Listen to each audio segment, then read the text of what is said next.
Customer experience is the sum total of every single touch point that the customer has with the company. So that's obviously going to your company's website. It's, if you have a store, it's going to your company's store. If you sell a product, it's the initial opening of the box, right? Those are all unique touch points, but they all add up to one cohesive experience and essentially impression that the customer has of you as a company.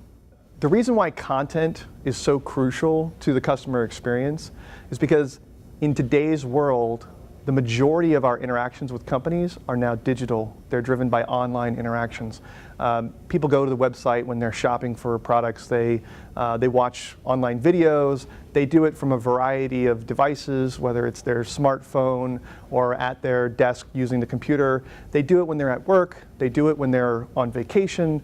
And they're constantly doing it in these digital ways.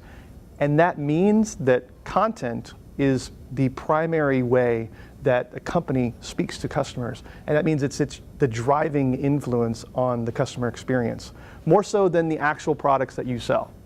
Unfortunately, silos often have a negative impact on the content that we produce, primarily because there's not enough cross-departmental collaboration happening, there's not enough communication happening, and every department thinks that they own a certain portion of the customer journey and a certain portion of the customer experience. But that's not how the customer sees it. To them, it's just one experience.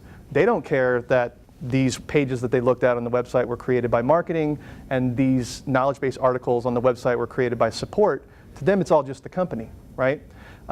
So when departments don't actually communicate with each other, it creates a very fragmented, disparate experience for the customer. They hear one thing over here, they hear another thing over there, and a third thing over there, and basically the company comes off as incompetent, right? It really damages your brand.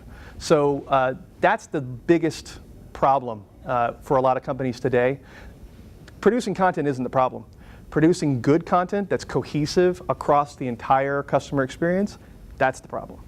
We actually have several customers who have told us that their traditionally post-sales content is influencing the purchase decisions for their prospective customers.